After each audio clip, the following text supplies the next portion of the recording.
Welcome to Tom's True Crime. Today we take you to Arcadia, Arizona. It's a quiet, family-based community, upper-middle-class homes, not the kind of neighborhood you expect to find violent crime. On July 23, 2013, at 9:40 a.m., a 911 call rocks the otherwise calm Tuesday morning. The caller, 59-year-old Karl Samuels, is in desperate need of help for his fiancée, 62-year-old Jessica Planters. He had seen blood on the floor and went to the bathroom and found his girlfriend in the bathtub with the water running over her body. Karl said Jessica was in the bathtub motionless, and there was blood everywhere, and Jessica wasn't breathing. Karl realized that Jessica was already dead. There wasn't anything he could do for her. When police arrive, they are immediately led to the main bedroom. The house is very quiet, nice house, an eerie feeling when you walk in, and the police could smell an odor of bleach. When Detective Mark Hernandez entered the bedroom, he can see a lot of blood on the floor, blood stains. The blood stains continued across the floor. It appeared that the scene was attempted to be cleaned up with bleach, which created bleaching patterns in the carpet and back into the bathroom. There was a path that went from a bedroom into the bathroom. Once in the bathroom, police were met with a ferocious scene. They could see the body of Jessica Planters laying in a bathtub. Jessica was attacked with a sharp object. She had multiple stab wounds on her neck, her face. It's obvious that this is not an accident. It's clearly a homicide.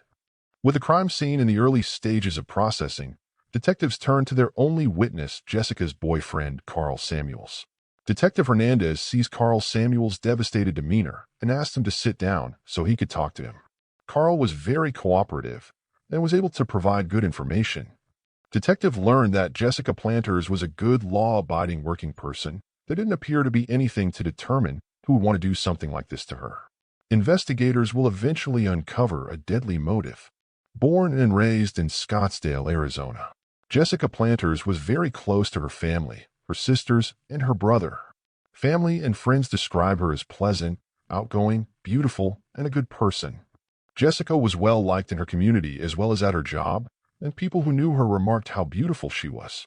In 1970, Jessica married Kenneth Planters, and the couple welcomed a daughter, Patricia, soon after. Patricia being her only daughter, only child, Jessica just adored Patricia. When Jessica and Kenneth divorced in 1981, Jessica looked for a way to support herself and eventually signed on with Intel as the administrative assistant of the CFO. Jessica was an elegant, well-dressed, and well-spoken lady. She conducted herself with a high level of professionalism. She got along well with her coworkers and even socialized with them outside of work, such as having dinner together. Jessica was a kind and giving person, organizing golf tournaments and gala dinners for local charities. She was involved in a charitable organization that raised money for people with traumatic brain injuries. That speaks to the character of a person that cares about other people. When Jessica's daughter, Patricia, became a mother to a little boy, she was over the moon. Her grandson was the apple of her eye. Anybody that knew Jessica will always know about her grandson and Patricia because that's what she talked about the most. By 2013, with her family growing and her career flourishing, Jessica began dating field service technician Karl Samuels. They met at work and the relationship turned into a dating one. Karl and Jessica had a good relationship and got along really well. Karl loved her and Jessica loved him. The pair dated for 4.5 years, but kept separate residences. In the spring of 2013, Karl proposed to Jessica and she happily accepted. With wedding bells on the horizon, life never looked better for Jessica. She had finally found the true love of her life. She was happy. They planned to live a good life together. Sadly, Jessica would never make it to the altar. On the morning of July 23, 2013, Maricopa County investigators are processing a horrific crime scene where Jessica Planters has been found murdered. It appeared she had been stabbed multiple times just from looking at the body. Police knew they were looking for a knife. It was a very violent attack. Jessica Planters put up a fight. She had defensive wounds, and the fatal wound was in the neck. There's a lot of blood. Blood had dripped from the ceiling fan. There was a large pool of blood on the floor. It was a very violent crime scene. Despite the vicious crime scene, the killer took care to hide their identity. Police noticed the bleach stains on the carpet. Bleach destroys DNA. Police realized they have someone who has gone to a lot of trouble to try to destroy evidence. So the killer was aware of the techniques police were going to use to try to catch them. As far as DNA, Detective Hernandez felt good that DNA will be found in the house. They just had to find it. They felt that the shower curtain will yield good evidence, so the entire shower curtain was sent to the state lab for processing. Jessica's body was transported to the medical examiner's office for an autopsy. The intensity of the crime suggests to investigators that this was a deeply personal attack. There did not appear to be any forced entry, and it didn't appear to be ransacked the way a typical burglar would ransack a home. She was attacked by somebody who was in a rage. It was an overkill, which didn't match up with somebody breaking into the house to steal valuables. So the obvious suspects are those close to Jessica, somebody who would have the ability to enter the house. The first person detectives focus on is Karl Samuels. July 23, 2013, homicide investigators with the Maricopa County Sheriff's Office turned to Jessica Planters' fiancé Karl Samuels, who found her bloody body in her bathroom. It was obvious that he was distraught and torn up. They planned to live a good life together. Now here he is having to report this horrible scene. Detective Hernandez asked Karl, when was the last time he had spoken to Jessica, and he said he spoke to her by phone the night before. It was around 8:15 p.m. She was going to take care of Karl's dog while he traveled out of town, as he frequently did for his job. Karl spoke to Jessica, made arrangements for the next day to bring the dog to her house. Karl says that in the middle of the call, the phone suddenly went dead. The call ended. He didn't make contact with her again. He wasn't alarmed by the dropped call. He just thought maybe she thought the conversation had ended. When Karl arrived at Jessica's house the next morning, Karl was hit by an eerie feeling. Jessica was expecting Karl to arrive. She knew he was coming. He talked to her the night before on the phone. So when he arrived, the garage door was open. The front door was locked. Karl retrieved the key from its hiding place in the flower bed near the doorway, and he let himself in. He hears the shower running. He goes to the bathroom, looks in and sees Jessica in the tub with the water running. Karl approaches Jessica and realizes she is beyond help. Karl's story is consistent with the scene so far, but police wanted to be sure before clearing him. Police observed and analyzed Karl's answers and behavior thoroughly. Then Karl was asked point blank, "Did you have anything to do with Jessica's murder?" Karl adamantly denied it. He said his relationship with Jessica was very good. Everything was going well. He had no reason to murder Jessica. They were engaged and very happy. Detectives asked Karl about his alibi. Karl said he was out of town, nowhere near Jessica's house. While detectives confirmed Karl's alibi with his employer, they also looked for a telltale clue on his hands. Anytime a knife is used in an assault, very often, the assailant is also cut by that knife, and they will have injuries on their hands. Detectives checked Karl's body for signs of injuries. Karl readily showed the detectives everything: his arms, hands, chest, face. Karl didn't have a scratch on him. Detectives contacted Karl's employer and determined that Karl was in fact working out of town during the time of the murder, so Karl was cleared as a suspect. As detectives wrap up their interview with Karl, Jessica's daughter arrives at the tragic scene. Patricia and Jessica had a great relationship. They got along very well. Jessica was Patricia's support system. She was devastated to find out her mother was killed. She was very distraught. Patricia, understandably, was having a very hard time that her mother had been murdered. With Karl Samuels clear of any involvement, detectives asked Patricia if she can think of anyone who would wish harm to her mother. Detectives talked to Patricia at the scene, trying to get background on Jessica, her habits, anybody Patricia may know that would want to hurt Jessica. Patricia talked about Oliver, Jessica's ex-boyfriend. Patricia explains that 10 years ago, her mother was in a troubled relationship with a man named Oliver. Patricia told detectives that Oliver had been abusive towards Jessica, so the relationship ended. A few years ago, Jessica had obtained a restraining order against Oliver. According to Patricia, the restraining order had been put in place after Oliver showed up at Jessica's home one night looking for her. Patricia told detectives that Oliver threatened to kill Jessica and actually threatened to stab her with a knife. Patricia says after her mom filed the restraining order, Oliver left town. Has Oliver come back to carry out a vendetta? After nearly 10 years of silence, Oliver had recently attempted to contact Jessica. Detectives discovered that Oliver was back in the area and had tried to contact Jessica about 6 months prior to the murder. Immediately, Oliver became the prime suspect.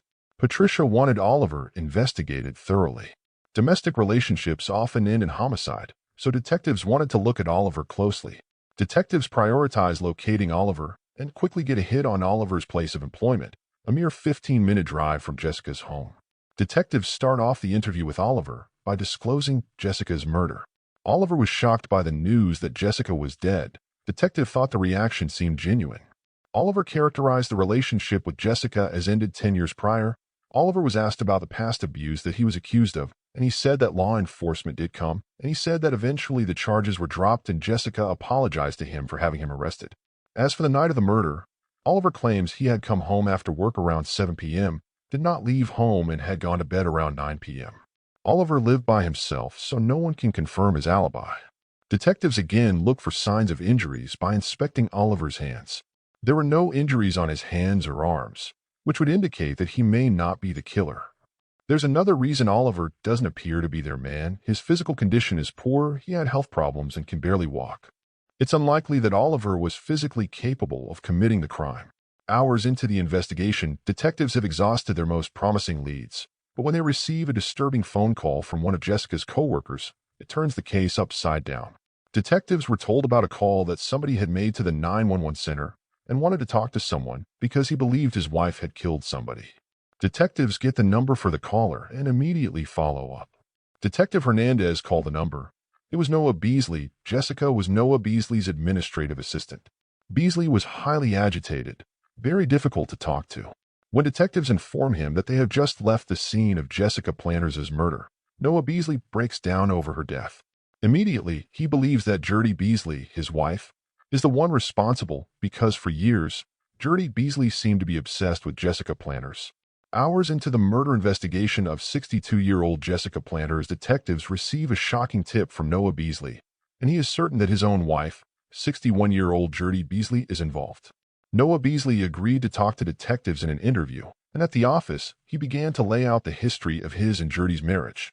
Born into a wealthy family in 1952, Gertrude Jurdie Hartford grew up in Paradise Valley, Arizona. She is someone who is used to getting everything her way. She is always dressed to the nines, groomed exceedingly well. It's the first thing you notice about her. You could tell she came from money. With her refined exterior, Jurdie had always turned heads. She was physically very fit, slender, and muscular. On May 15, 1983, 31-year-old Jurdie married 36-year-old Noah Beasley. The pair complemented each other well. Noah, with his quiet, reserved nature, and Jurdie with her intimidating presence, he would speak when spoken to. Noah was not a socially outward person. He went to work, went home after work, and came back the next day, and did the whole thing over again. For over 2 decades, the couple had a happy and prosperous life. They have one daughter. Noah Beasley made a very nice salary, and Jurdie was a stay-at-home mom. Then suddenly, in 2003, Jurdie suffered a nervous breakdown, tried to exit early by taking too much medication. Jurdie received medical treatment for the nervous breakdown, but Noah said she never fully recovered back to being the same person that she was. She was always very intense, very aggressive, very difficult to live with from that point on. She was not in her right frame of mind. It seemed like she was very erratic. Jurdie had threatened to kill Noah. She had assaulted him. During the police interview with Noah Beasley, he was able to point out a scar where Jurdie had stabbed him previously. Noah says that Jurdie had also become obsessed with the idea that he was having an affair. Noah tried to alleviate Jurdie's fears, but doing so only heightened her suspicions. He said Jurdie is a person who is driven by ego, by jealousy, a possessive person. She had caused many issues at every job that he worked at. She would always target the single women, and she would get the story in her head that they were having an affair with him. Noah adds that when he took the job as CFO of Intel in 2006, Jurdie's suspicions had turned to popular administrative assistant Jessica Planters. When Noah introduced his wife, Jurdie, to Jessica, immediately became Jurdie's target. Jurdie Beasley was convinced that Noah and Jessica were having an affair. As far as Jurdie was concerned, it was going on. She was jealous and not happy about it. Noah says that for the next several years, Jurdie became completely fixated on Jessica Planters, even going so far as to hire a private investigator on September 12, 2010. The private investigator surveilled Noah for a month. There was no proof of any affair. But even with no proof of infidelity, Jurdie refused to accept the truth, and her obsession intensified. Jurdie would get more and more bizarre and asked the PI to do some very unethical things. She had hired another PI firm to use drones to take aerial views of Jessica's residence. Jurdie got information about when Jessica went to the grocery store, when she came back, what time Jessica was getting home from work. She knew everything about Jessica. Jurdie got to the point where she scared a PI so much that he stopped taking her case. This is someone who does not scare easily. He was a retired detective who works capital murder cases. Jurdie managed to scare him. There was no convincing her, no matter if she had all the evidence in the world to show her there was no affair. Her mind would not believe that. Noah tells detectives that the less Jurdie found, the more she became unhinged, and her interactions with Jessica intensified. But Jessica, knowing full well Jurdie was watching her, didn't realize how dangerous the situation was becoming. Jessica never seemed to be scared because she knew she was not doing anything wrong, and so she just thought nothing would come of it. According to Noah, in 2011, Jurdie's paranoia finally boiled over. There was an incident involving Jurdie Beasley where she showed up at a restaurant where Jessica and a few of her co-workers were having lunch. Noah and Jessica and the group would go to the same restaurant every Friday for lunch. Jurdie Beasley arrives. She's dressed in black workout clothes that day, and she has a hat on. Jurdie held a menu in front of her face to try to shield her identity. It didn't work very well. Everyone knew it was her. They panicked because everybody knew she had it out for Jessica. Noah says that his fellow employees tried to form a protective circle around Jessica to get her out to her car, but it was too late. Jurdie moved with lightning speed. She was on Jessica's back. She grabbed Jessica's hair and was slamming Jessica around. She said, "I'll kill you. Stay the bleep away from my husband." It was just chaos. Jurdie was arrested and charged with assault, but the case never went to trial. Jessica wouldn't press charges against Jurdie. She didn't want to do that because she didn't want to cause trouble for Noah. Jessica said that she had filed a restraining order and that she was hopeful that would put an end to it. Noah explains to detectives that he moved out of the house and got his own restraining order against Jurdie. Now, with Jessica dead, he thinks he is next. At this point, Jurdie was capable of anything. Noah was absolutely sure that Jurdie was going to kill him next. He was in fear of his life. Noah tells police that they need to speak to a man named Nick Firkus, who had become Jurdie's confidant. Noah gave police a photo of Nick Firkus. Police needed to speak to Nick Firkus to see what information he can provide. Before they tracked down Nick Firkus, detectives obtained a search warrant for Jurdie's home and put out a bolo for her vehicle. It's not long before they find her car and Jurdie as well. It was parked at her attorney's office in downtown Phoenix, and she was instructed by her attorney to cooperate with the detectives and to surrender to them at that point. Jurdie is arrested and transferred to the Maricopa County Sheriff's Department to await questioning, and what investigators find in her car may provide some answers. When police searched her car in the parking lot, they found a lot of cleaning supplies in the trunk of the car, which could have been a source of the bleach stains found at Jessica's house. Following the search of her vehicle, police execute a search warrant on Jurdie's home. Once investigators began searching Jurdie Beasley's house, they discover a myriad of things that point to her as a suspect. When Detective Hernandez went to the dining room, he found an aerial photo of Jessica Planters' house, surveillance photographs she had taken of Jessica. There were hours upon hours of work put into tracking Jessica, a lot of effort, a lot of money. Jurdie seemed to do nothing other than to stalk Jessica. It is starting to paint a picture of obsession driven by jealousy. When the killer's motive comes to light, so too does a window into a dark mind. Just before midnight on July 23, 2013, Jurdie Beasley sits in an interview room at the Maricopa County Sheriff's Office, now the prime suspect in the brutal slaying of Jessica Planters. Detective Hernandez asked Jurdie if she wanted to make a statement or wait for her attorney. She chose to wait. Jurdie had her sunglasses on, disinterested, and was not concerned at all about being accused of murder. Jurdie did not answer any questions, and she just denied any involvement. While Jurdie refuses to talk, her hands tell detectives everything they need to know. The tips of her manicured nails were missing. Her hands were clearly involved in a fight. The cuts on her hands were consistent with a knife cutting her fingers as she was stabbing somebody. Between the previous attacks, her husband Noah's statement, and physical evidence of a violent altercation, detectives believe they have enough to formally charge Jurdie Beasley. When detectives told Jurdie that she is being taken to jail for processing, it seemed reality is finally hitting Jurdie. Jurdie questioned detectives about what evidence they had, what she was being charged with. While officers escort Jurdie to her jail cell, detectives drive out to the home of her friend Nick Firkus, who Noah Beasley told police may have valuable information. Nick answers the door and agrees to an interview. Detective Hernandez began to conduct an interview with Nick Firkus. Nick was calm, no distress or worry. Nick is a published author and a motivational speaker. Jurdie met Nick at a book signing, and they hit it off after that. Nick explained that it was just a friendship. He stated that it was not a sexual relationship. Nick tells investigators that the previous day, he had had a medical procedure, and afterwards Jurdie stayed with him in the event he experienced any complications. He said that he had gotten up 2 or 3 times, and that she was there each time that he had gotten up through the night. Nick was providing Jurdie with an alibi that puts her at his house and not at a murder scene. While Nick seems calm, detectives are confident Jurdie is their killer, which leads them to suspect Nick is not being honest.